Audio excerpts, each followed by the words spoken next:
Dear students, Assalamu alaikum. Today we are going to discuss chapter 1, part 1 for ETEA preparation. We will discuss the main points of the chapter. The chapter name is Stoichiometry. The first question which arises is what is meant by stoichiometry. Stoichiometry is the study of quantitative relationships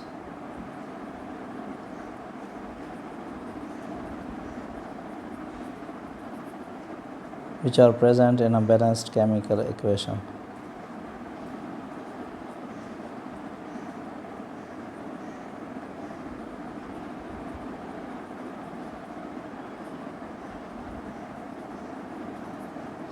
Now, the different relationships which may be present in balanced equation may be of three types.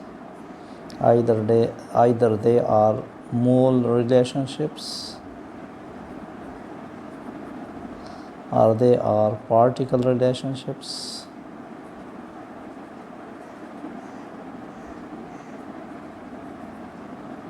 or they are mass relationships.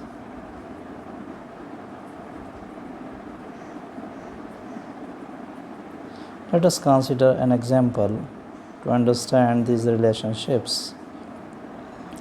We have 4Fe plus 3O2, 2Fe2O3. Now the mole relations are 4 moles of iron react with 3 moles of oxygen to produce 2 moles of iron oxide. Particle relations are 4 atoms of iron react with 3 molecules of oxygen to produce 2 molecules of iron oxide. Mass relations are the atomic mass of iron is 56, so we have 4 into 56, 124 gram of iron react with 6 into 16, 96 grams of iron oxide, and we get 4 into 56 plus 6 into 16, 124 plus 96 is equal to 220 grams of iron oxide. Now these are the mass relationships, that 124 grams of iron react with 96 grams of oxygen to produce 220 grams of iron oxide. Now we can use these relationships to perform stoichiometric calculations. Any one of these relationships can be used to perform stoichiometric calculations.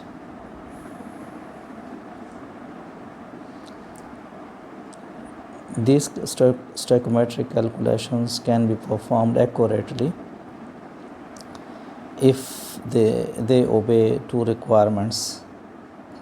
The requirements for these stoichiometric calculations are: number 1, reaction must be complete.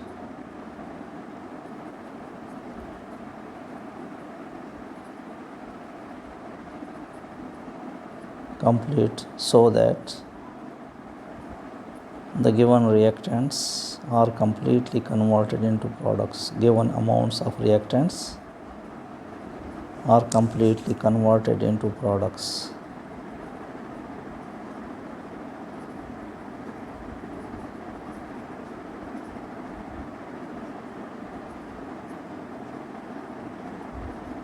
Or in other words, the reaction must be irreversible.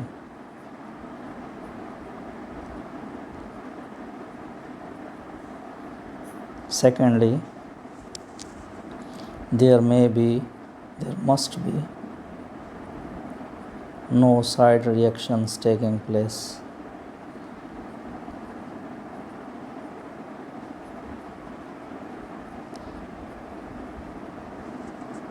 If there are side reactions, the calculated amount and the actual amount which is obtained practically will not be similar, they will be different, and our calculation will not be correct.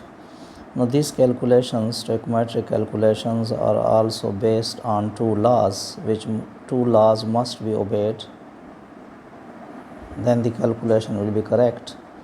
The first law is called law of conservation of mass.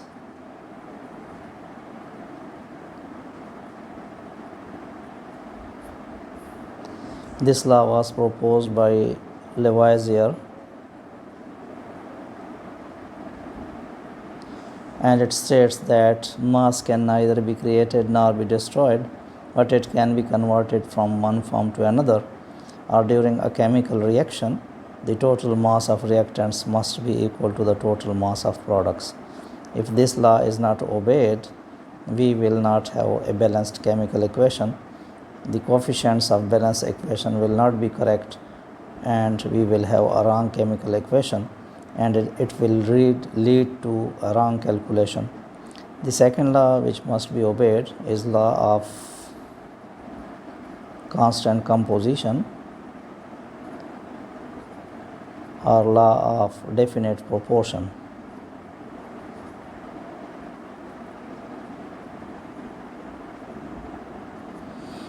This law was proposed by Joseph Proust, and it states that a pure chemical compound always contains the same elements combined in the same fixed ratio by mass, whatever may be the source of compound or whatever may be its method of preparation. Let us consider an example of water. Now, water can be obtained from different sources, like it can be obtained from rain, lakes, rivers, streams, or it can be prepared by different methods. For example, by the reaction of acid and base. By heating sodium bicarbonate, we get sodium carbonate, carbon dioxide, and water, or by direct reaction of hydrogen and oxygen in the presence of electric spark. Whatever may be the method of preparation of water, or whatever may be the source from which water is obtained, in every case, water always contain two elements, hydrogen and oxygen, and they are always in the ratio of 2 gram hydrogen and 16 grams of oxygen, or if we simplify the ratio, the hydrogen are present in the ratio of 1 gram to 8 gram. Similar is the case with all the compounds like carbon dioxide or any other compound. So the types of stoichiometric calculations.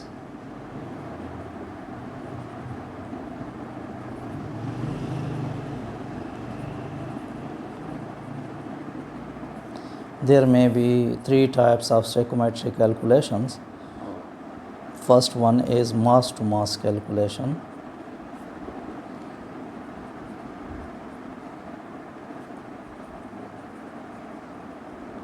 In this type of calculation, the mass of one substance, reactant or product is given, and we are asked to calculate the mass of the other substance, which may be product or reactant. Now, for example, if we have a reactant and it is converted into products, let us suppose we are given the mass of a reactant is given, and we are asked to calculate the mass of product required. Now this calculation involves three steps. In the first step, we will convert mass into moles by the formula number of moles, N is equal to small m by capital M. number of moles is equal to mass by molar mass. The given mass of the substance or reactant will be divided with its molar mass, and we will get the number of moles. The second step will be, from the given number of moles, we will calculate the number of moles of required substance, and for this purpose we will use the stoichiometric ratio given in the equation. Stoichiometric molar ratio of reactant and product, which is given in the equation.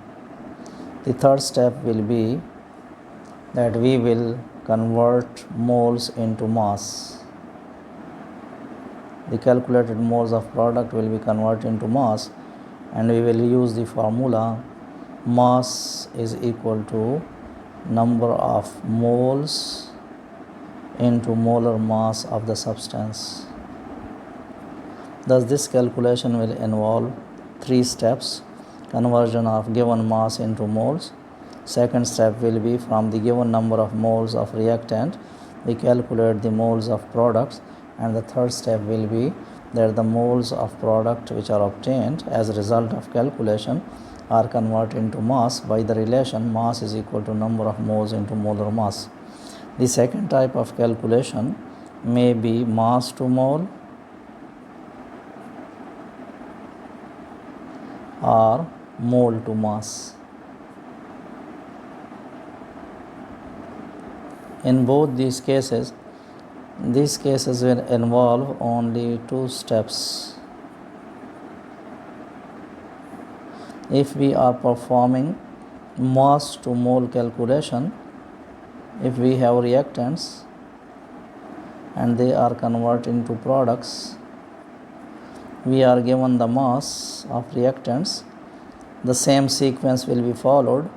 We will first convert mass into moles, and from the given number of moles of reactants, we will calculate the moles of products by using the stoichiometric ratio. Similarly, if the moles of a substance are given, if we are given the moles and we are asked to calculate the mass of product, the first step will be that from the given number of moles, we will calculate the moles of product. It will be the step 1. Moles of product, moles of given required substance will be calculated from the given number of moles by using the stoichiometric ratio, and then we will convert moles into mass in the second step. The third type of calculation involves mole into mole. If the moles of one substance are given and we are asked to calculate the moles of the other substance, then this calculation will involve only one step, and we will make the calculation directly from the moles of reactants to the moles of products. Thus, these are three types of calculations which we commonly face while dealing with stoichiometric calculations.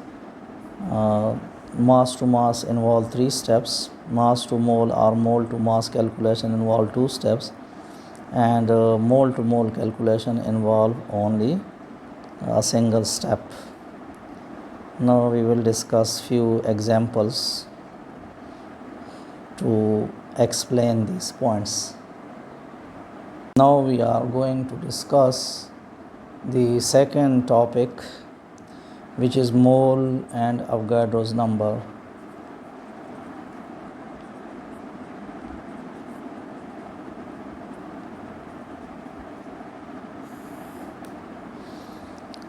Important thing about mole is that it is one of the 7 basic units of the SI system.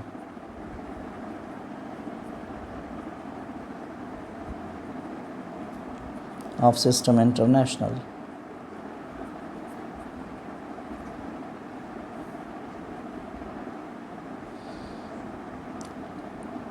It is denoted by MOL and is defined as a group of 6 points 022 8 to 10 raised power 23 elementary particles of any substance.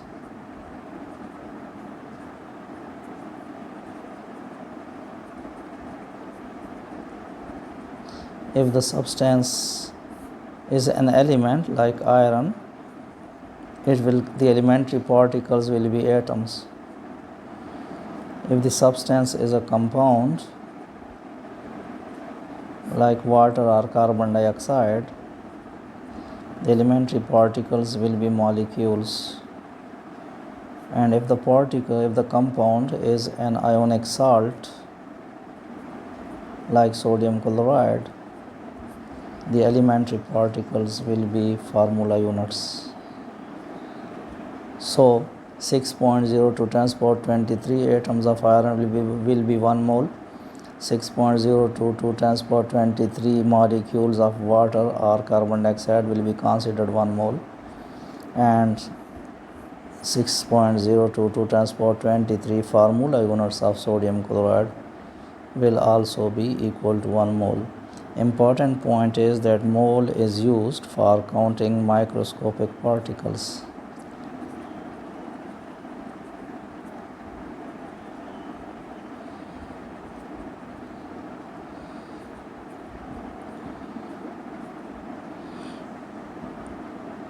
Initially, it was defined as the amount of any substance which contain as many particles as there are atoms in 12 grams of carbon-12. Let us suppose we have 12 grams of carbon-12 and it contains X atoms. So if we have an amount of iron which contains X atoms, it will be 1 mole of iron. If we have water which contains X molecules, it will be 1 mole of water. And if we have sodium chloride which contains X formula units, then it will also be known as 1 mole of NaCl. Now this X was determined by a scientist whose name was Amedeo Avogadro, and he found that 12 grams of carbon-12 contain 6.022 10 to the power 23 atoms. And then the new definition was suggested that 1 mole of any substance contains 6.022 10 to the power 23 particles. As this number 6.022 10 to the power 23 was determined by Amedeo Avogadro, therefore it is called Avogadro's number, and it is denoted by N or Na. Now mole calculation, how we can calculate the number of moles, calculation of number of moles. 3 different equations are used for calculating the number of moles. The first equation is number of moles is equal to given mass of substance in grams,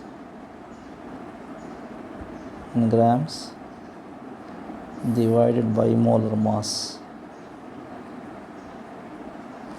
Now the question is, or mathematically we can write N is equal to small m by capital M. What is meant by molar mass? Molar mass may be defined as the atomic weight of an element expressed in grams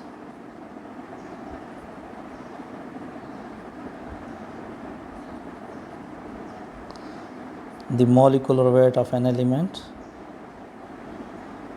of a compound, molecular weight of compound or molecule expressed in grams, or the formula mass, a formula weight of ionic compound, ionic salt expressed in grams is called molar mass.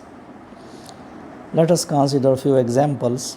Iron is an atomic substance its atomic mass is approximately equal to 56 atomic mass units. Thus, the molar mass of iron will be 56 grams per mole. The unit of molar mass is gram per mole. Water is a molecular substance. It consists of molecules.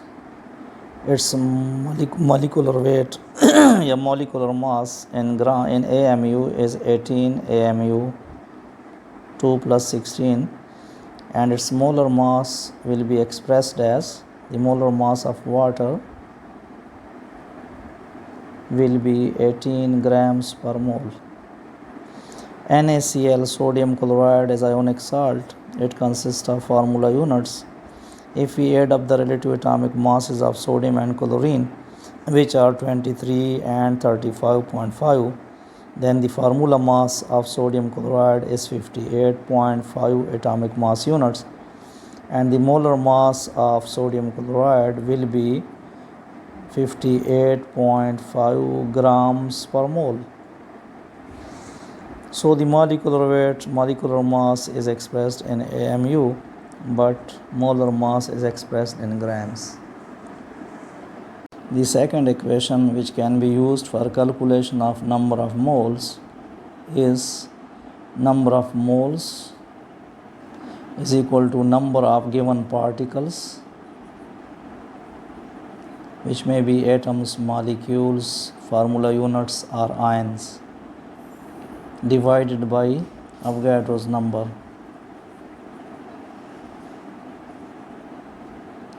The third equation, which is used for calculating moles, is for gases having some volume at standard temperature and pressure, and for that case the number of moles of a gas is equal to volume of gas at standard temperature and pressure divided by molar volume of gas. It has been found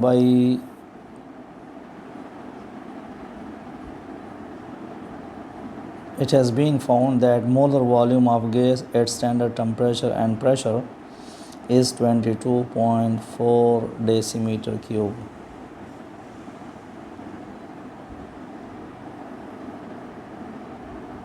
From Avogadro's law.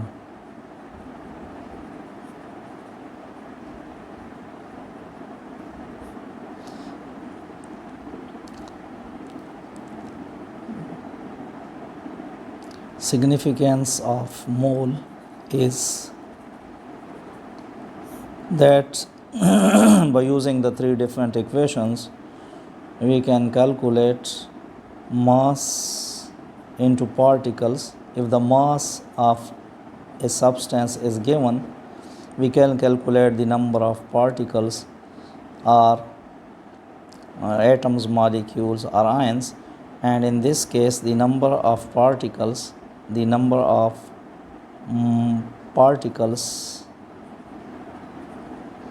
given by mass. If the mass is given, we will convert into number of moles by dividing mass with the molar mass.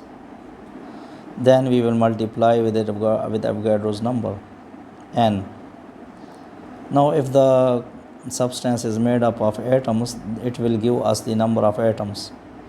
If the substance is made up of molecules, it will give the number of molecules. If the substance is made up of formula units, we will get the number of formula units. Now, by using the same expression, we can calculate the total number of atoms of all the elements in a molecule, or we can calculate the number of atoms of a particular element present in a compound. And for that purpose, we will use the formula number of atoms is equal to number of moles. We can calculate the number of moles by any of the three equations into n into atomicity, total atomicity, total number of atoms present in a compound, or we can calculate the number of atoms of a particular element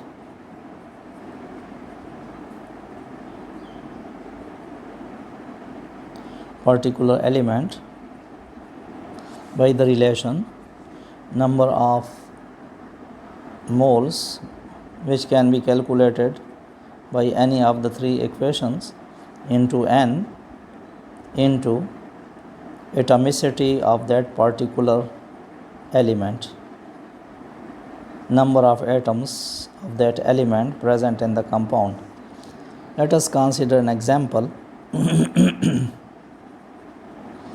Let us calculate the total number of atoms and number of atoms of carbon and hydrogen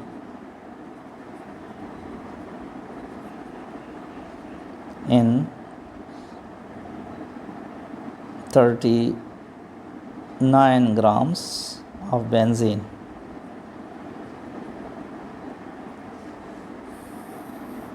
The molar mass of benzene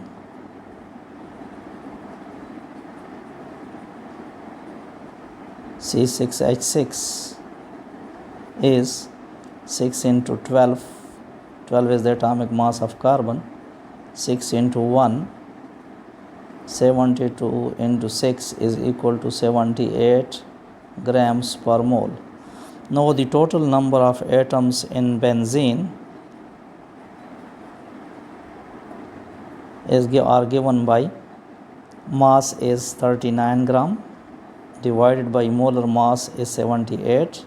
These are the number of moles into 6.022 times power 23. It gives us the number of molecules, and total number of atoms present in the compound are 6 plus 6, 12.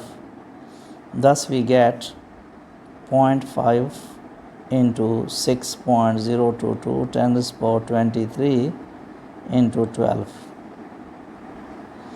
We get 12.56 into 6.022 times power 23, and we get 336 into approximately 36 into 10 power 23, or 3.6 into 10 power 24. Total number of atoms present in 39 grams of benzene is 3.6 times power 24. The number of carbon atoms can also be calculated similarly, are given by 39 by 78. These are the number of moles into 6.022 times power 23. These are it is Avogadro's number. We get the total number of molecules and the number of carbon atoms per molecule. Atomicity of carbon is 6. Therefore, if we calculate, we will get 1.8 into 10 power 24 atoms of carbon. Similarly, the number of hydrogen atoms will also be the same. Because there are 6 carbons and 6 hydrogens, it can be calculated in the same way, and they will be 10 power 24 atoms. Now, if the mass is given, we can calculate number of particles. Secondly, if the particles are known, we can find out their mass. We can calculate their mass. Thirdly, if the volume of gas is known, we can calculate its mass, or we can calculate the number of particles, and vice versa. If the number of particles of gas are known at STP, we can calculate their mass as well as their volume.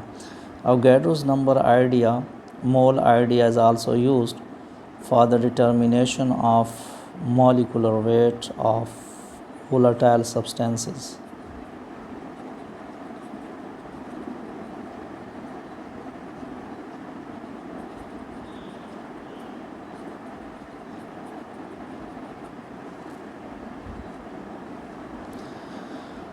The next topic is percentage composition.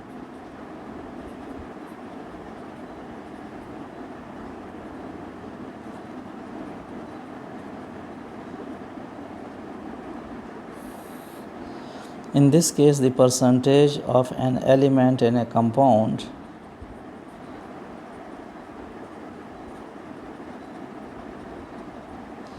is given by the formula mass of element divided by molar mass of compound into 100. Let us calculate the percentages of same element in different compounds for comparison. Let us calculate the percentage of nitrogen in nitric oxide, the percentage of nitrogen in nitrogen dioxide, and the percentage of nitrogen in nitrous oxide. Now in this case, the percentage of nitrogen is the mass of nitric oxide, molar mass is 14 plus 16 is equal to 30, and out of 30 gram the mass of nitrogen is 14 by 30 into 100. We will get a result. Percentage of nitrogen in NO2, 32 plus 14, molar mass of NO2 is 46 gram per mole, and here we have the percentage of nitrogen is given by 14 by 46 into 100.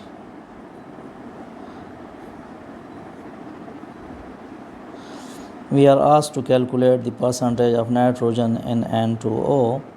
28 plus 16 is equal to 44 gram per mole. Now we have the percentage of nitrogen is equal to 28 divided by 44 into 100. If we also convert it into 14, we divide this ratio by to get 14, we get 14 by 22 into 100. Now generally in these situations you may be asked to find out which of the following compounds has the highest percentage of nitrogen and which one has the lowest percentage of nitrogen. Now if we consider the digits 14 by 30, 14 by 46 and 14 by 22, we get the lowest number in NO2. Thus in NO2 the percentage of nitrogen is lowest. Here in case of N2O, the denominator is 22. We have 14 by 22. We are dividing 14 with a smaller number, thus this ratio will be larger and this compound will have the largest percentage of nitrogen. Generally in ETEA, questions about percentage may be of the same type. You will sometimes be asked to find out the percentage of a certain element in the compound, and sometimes you will be provided with different compounds containing the same element and you will be asked to find out which element has the highest percentage, which compound has the highest percentage of a given element. In such cases we will get the same mass of the element present in the compound and we will calculate the percentage of the element. Now percentage may be expressed in different ways. There are 4 different ways to express the percentage of solutions especially. Next topic of chapter 1 is limiting and excess reagent. Next topic of chapter 1 is limiting and excess reagent. To understand this topic, let us consider a simple reaction for the formation of water. 2H2 plus O2, 2H2O. If we consider the mass ratio, then it shows that 4 grams of hydrogen, 2 plus 2, 4 into 1, 4, combines with 32 grams of oxygen and we get 36 grams of water. Now the ratio 4 into 32 is called the stoichiometric ratio.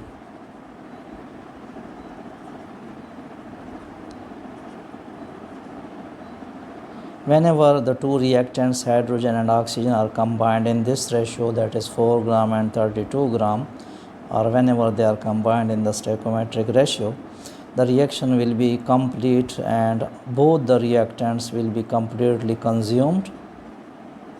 Both reactants are consumed and we will get 36 grams of water. Only product will be formed. But generally, when we perform reactions in the laboratory, we do not weigh the reactants, we mix them without knowing their masses. For example, and the result is we do not mix them in the stoichiometric ratio, and the result is that one of the reactant is completely consumed and the other is left in excess.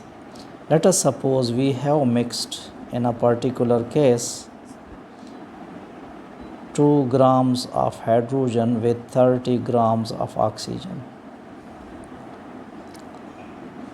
Now when we have mixed 2 grams with 30 grams, we know that 4 grams require 32 grams of oxygen, then 2 grams will require 16 grams of oxygen.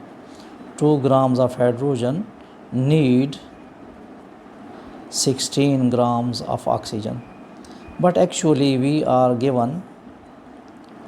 provided with 30 grams of oxygen. Now in this case, hydrogen will be completely consumed during the reaction, but out of 30 grams of oxygen, only 16 grams is consumed and 14 grams is left behind. Now, under such situations, the reactant which is completely consumed during the process is known as limiting reagent or limiting reactant. And the reactant which is left behind is called in excess. Thus, in this case, hydrogen is the limiting reactant and oxygen is in excess. In ETEA, we do not have enough time to make these rigorous calculations and get the result, so a shortcut method is used for calculating for finding out the limiting reagent and excess reagent. Let us continue with the same example. We have 2H2 plus O2, 2H2O. Now the stoichiometric ratio is that 4 grams of hydrogen react with 32 grams of oxygen. The question is which one is the limiting reagent. Now it is the stoichiometric ratio. We are given quantities of hydrogen which are 2 gram hydrogen react with is mixed with 30 grams of oxygen. Now 4 and 32 is the ratio which is given in the equation, and 2 and 30 are the given amounts of reactants.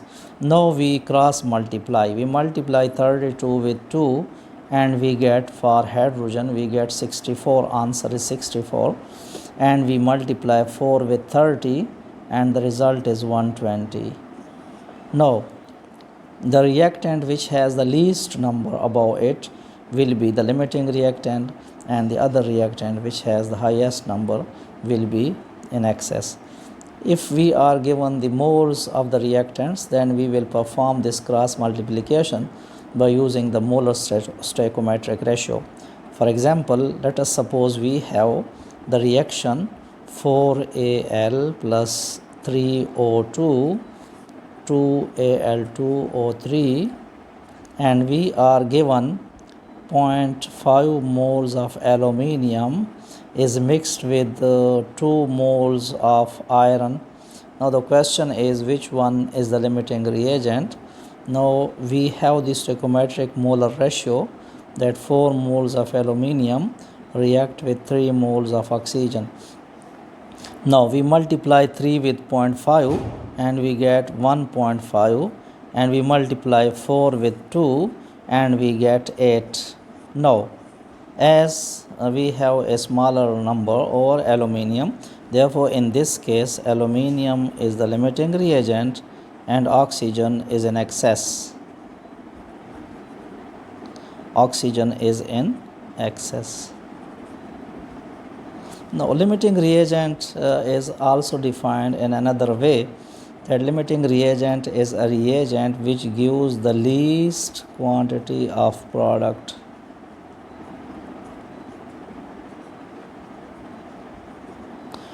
Let us calculate in the above example when 0.5 moles of aluminium combine with 2 moles of oxygen. Let us calculate the moles of product in both the cases. We calculate the moles of aluminium oxide from 0.5 moles of aluminium and moles of aluminium oxide from 3 moles of oxygen. Now first we calculate the moles of aluminium oxide from aluminium, and we also calculate the moles of aluminium oxide from oxygen.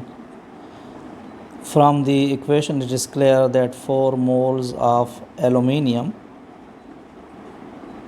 produce 2 moles of aluminium oxide, then 0.5 moles of aluminium will produce X moles of aluminium oxide, or we get 4x is equal to 2 into 0.5 moles of aluminium oxide, or x is equal to 2 into 0.5 by 4, 0.5 by 2, 0.25 moles of aluminium oxide.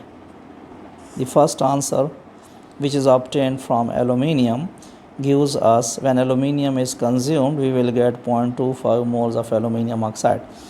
Now we calculate the moles of aluminium oxide from oxygen. From the equation it is clear that 3 moles of aluminium will produce 2 moles of aluminium oxide. Now we are given 2 moles of oxygen, then the 2 moles of oxygen will produce Y moles of aluminium oxide. We cross multiply and we get 3y is equal to 2 into 2, or y is equal to 4 by 3 is equal to 1.33 moles. So when 0.25 moles of aluminium oxide are produced, then aluminium is completely consumed. There is no aluminium present, therefore the reaction will stop and it will not lead to the product 1.33 moles. Now as aluminium is giving the least quantity of product, the least amount, therefore we say that aluminium is the limiting reagent and oxygen is in excess.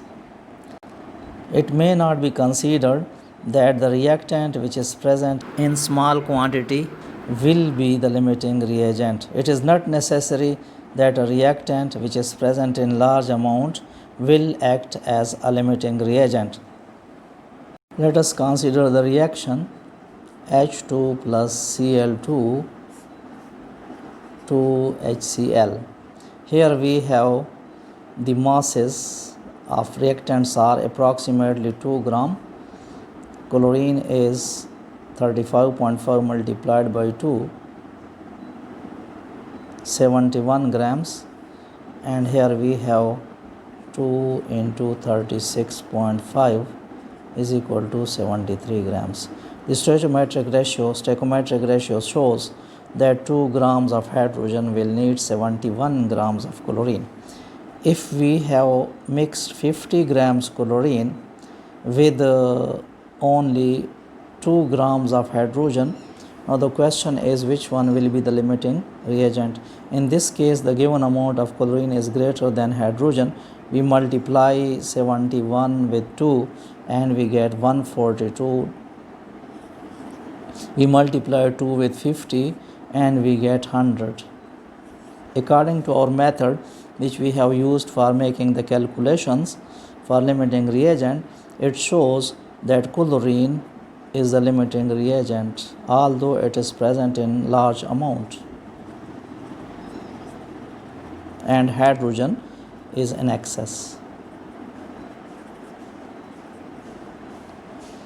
Thus, it is not necessary that a reagent or reactant which is present in large amount will be the limiting. In small amount will be the limiting. A reactant which is present in large amount may also act as limiting reagent. Our next topic is about theoretical and actual yield.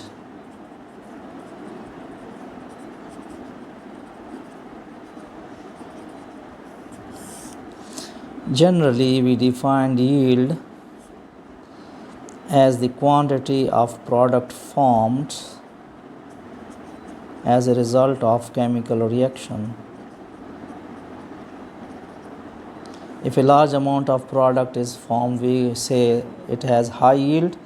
If a small quantity of product is formed, we say low yield. Now, yield may be of three types. It may be theoretical yield,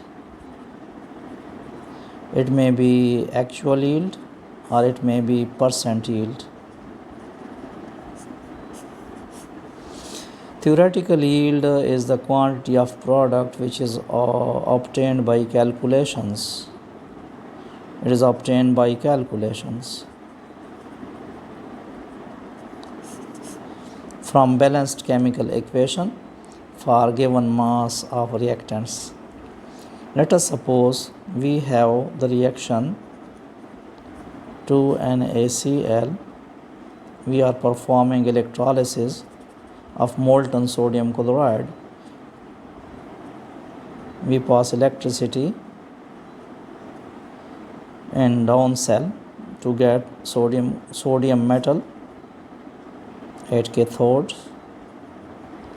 and chlorine gas is liberated at anode. If we are asked to find out the mass of sodium, how many grams of sodium will be produced by electrolyzing 100 grams of sodium chloride, we use the molar ratio. We use the ratio by mass. We have the mass of sodium chloride 2. Sodium is 23 plus 35.5.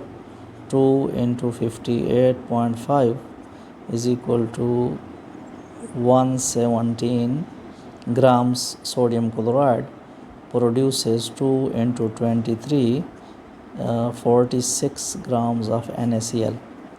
Now the mass of sodium produced from sodium chloride will be NaCl to Na. We know that 117 grams sodium chloride produces 46 grams sodium.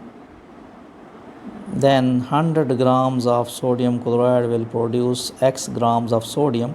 We cross multiply and we get 117X is equal to 46 into 100, or X is equal to 46 into 100 divided by 117. We get the result of this calculation is 39.3 grams. Now we have made this calculation without actually performing the experiment, and we have made this calculation by using the stoichiometric ratio, that 117 grams of sodium chloride produce 46 grams of sodium. Therefore, this result is known as theoretical yield. Now we go to laboratory. We melt 100 grams of sodium chloride and we find out the sodium and calculate, find and determine its mass practically. Now the mass of sodium which has actually been produced is known as the actual yield. So actual yield is the amount of product or quantity of product which is obtained practically by performing the experiment in the laboratory. Actual yield is the quantity of product which is obtained practically.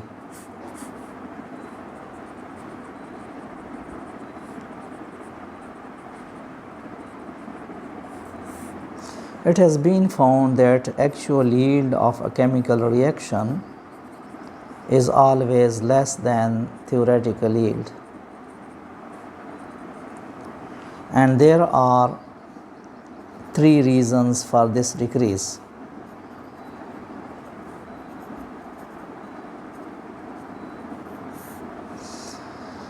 First reason is that side reactions may have taken place, side reactions leading to byproducts.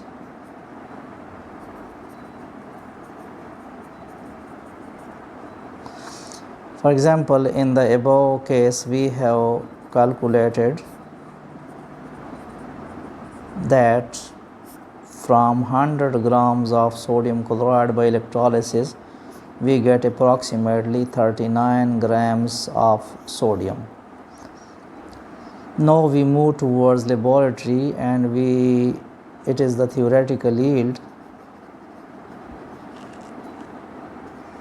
which is 39.3 grams theoretical yield.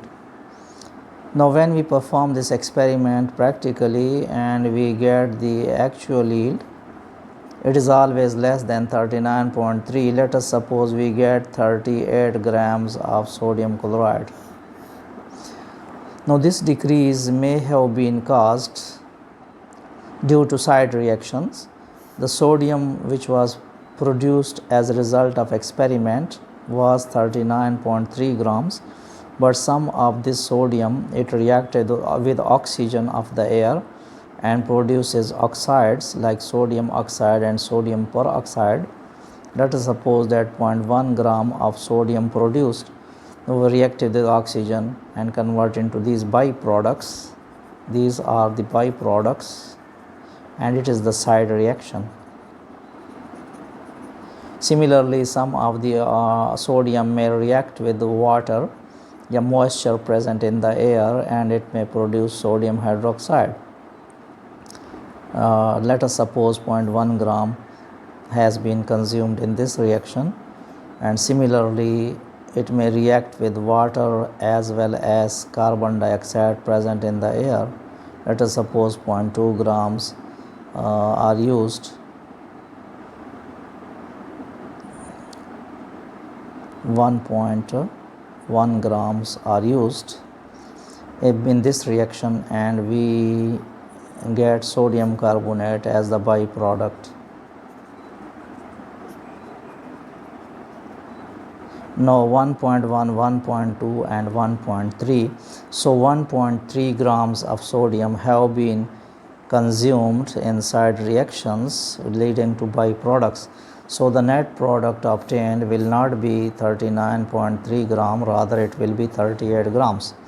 The second reaction, the second reason may be that some of the product may be lost during mechanical operations. It is called the mechanical loss of product.